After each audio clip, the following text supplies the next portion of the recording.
ناظرین، آج کی ویڈیو میں ہم جانیں گے کہ ابلیس کون تھا۔ ابلیس یعنی شیطان کے ماں باپ کون تھے؟ ابلیس کو جنت سے کیوں نکالا گیا؟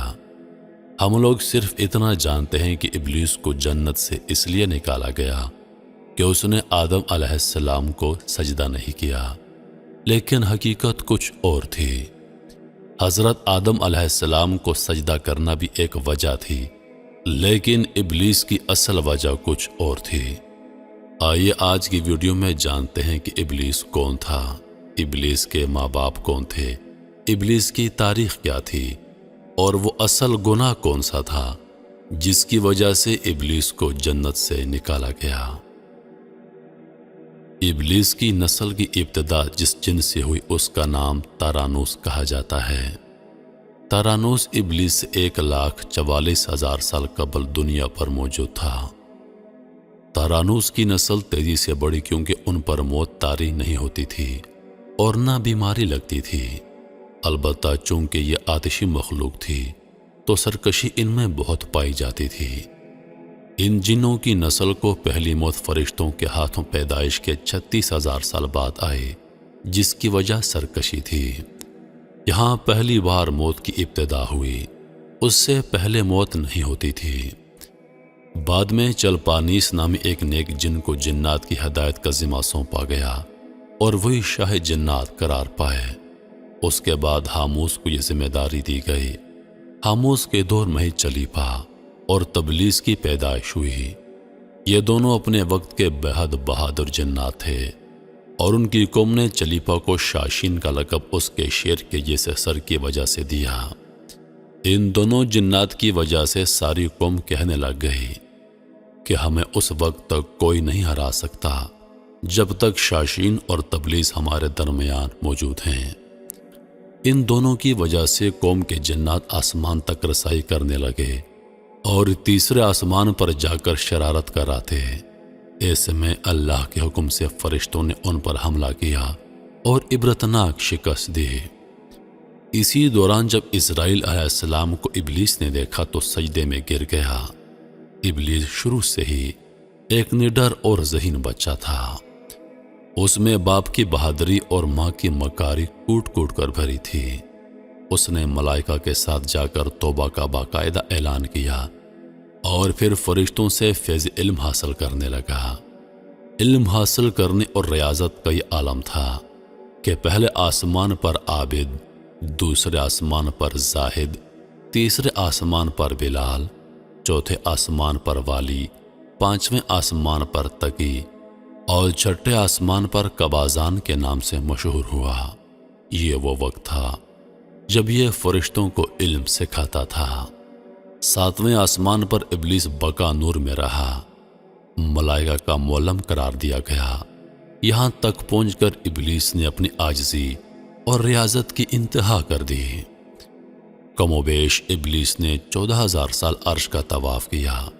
یہاں اس نے فرشتوں میں استاد سردار عزازیل کے نام سے شہرت پائی۔ کم و بیش 30,000 سال مقربین فرشتوں کا استاد رہا۔ ابلیس کے درس و واز کے میعاد کم و بیش 20,000 سال ہے۔ فرشتوں کے ساتھ قیام کی مدت کم و بیش 80,000 سال ہے۔ ابلیس کو حکم ہوا کہ داروغہ جنت رضوان کی معاونت کرو اور اہل جنت فرشتوں کو اپنے علم و فضل سے بہراور کرو۔ یوں ابلیس کو جنت میں داخلے کا پروانہ مل گیا اور جنت میں بھی اپنے علم سے داروغہ جنت رضوان کو سیراب کیا، اور یوں جنت رضوان کی کنجیاں ابلیس کے پاس رہیں۔ روایات کے مطابق ابلیس 40,000 سال تک یہ فرض خزانچی انجام دیتا رہا۔ یہی وہ مقام اعلیٰ ترین جنت رضوان ہی تھا جہاں ابلیس نے پہلی بار بادشاہت کے خواب دیکھنے شروع کر دیے۔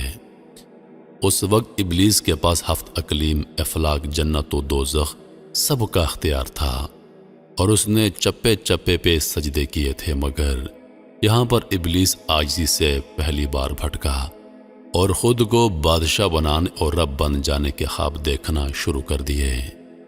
کئی ملائکہ کے سامنے رب ہونے کی بابت بات کی، مگر ملائکہ کے انکار کے سبب چپ ہو گیا اور یوں نظام چلتا رہا مگر ان سب سے اللہ تعالیٰ کی ذات بے خبر نہ تھی۔ پھر آدم علیہ السلام کی تخلیق کا مرحلہ آیا۔ جیسے قرآن مجید میں واقعات بیان ہوئے ہیں، ابلیس آدم علیہ السلام کی تخلیق کا مرحلہ دیکھتا رہا اور چپ رہا، مگر جیسے ہی اسے معلوم پڑ گیا کہ یہ آدم علیہ السلام اللہ تعالیٰ کا نائب ہے تو اس نے واویلا کیا، عبادات اور اطاعت کا واسطہ دیا، پھر طنز کیا کہ مجھ جیسی عبادت کس نے کی ہے، اور آدم علیہ السلام کو سجدہ کرنے سے انکار کر دیا۔ تب اللہ تبارک و تعالیٰ نے کہا کہ نکل جا شیطان مردود۔ لعنتی قرار پانے کے بعد ابلیس نے اپنی عبادات اور ریاضت کا رب کریم سے عوض مانگا، جس پر اللہ تعالیٰ نے ابلیس کو ایک وقت معلوم تک مہلت فراہم کی، جس پر ابلیس نے اولاد آدم علیہ السلام کو صراط مستقیم سے بھٹکا کر اپنا پیروکار بنانے کا دعویٰ کیا، جس پر رب کریم نے فرمایا جو متقی اور پرہیزگار ہوں گے تو ان کو گمراہ نہیں کر پائے گا۔ ابلیس کے اس لعنتی کام میں اس کے 5 ساتھی شامل ہیں۔ صبر، اس کے اختیار میں مصیبتوں کا کاروبار ہے، جس میں لوگ ہائے واویلا کرتے ہیں، گریبان پھاڑتے ہیں، منہ پر تماچے مارتے ہیں اور جہلیت کے نعرے لگاتے ہیں۔ آور، یہ لوگوں کو بدی کا مرتکب کرتا ہے اور بدی کو لوگوں پر اچھا اور پسندیدہ کر کے دکھاتا ہے۔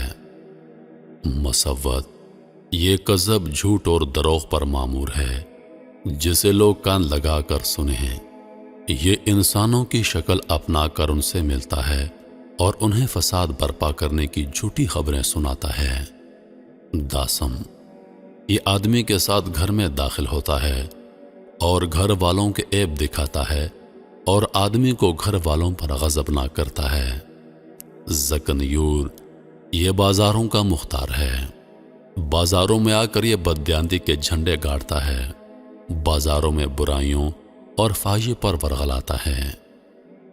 ابلیس کا آدم علیہ السلام کو سجدے سے انکار کا جذبہ حسد تھا، جس نے اسے مجبور کیا کہ میری جگہ آدم علیہ السلام کو کیوں ملی۔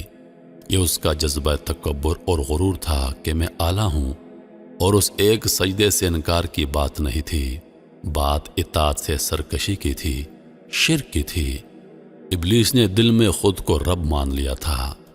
اسی شرک عظیم کی بدولت ابلیس تا قیامت رسوا اور لعنتی ٹھہرا اور اولاد آدم علیہ السلام کو بھٹکانے کے لیے آزاد قرار پایا۔ رب کریم کو انسان کی عبادات، عاجزی، علم و دانش سے کچھ غرض نہیں ہے۔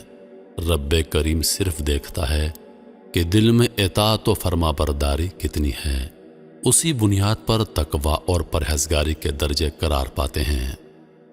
انہی لفظوں کے ساتھ میں اجازت چاہوں گا، اس امید کے ساتھ کہ سانسوں وفا کی تو اگلی بار ایک اور ویڈیو لے کر آپ کی خدمت میں حاضر ہوں گا۔ تب تک کے لیے خدا حافظ۔ اللہ پاک آپ سب کا حافظ و نگہبان۔ ہنستے رہیے اور ہمیشہ مسکراتے رہیے۔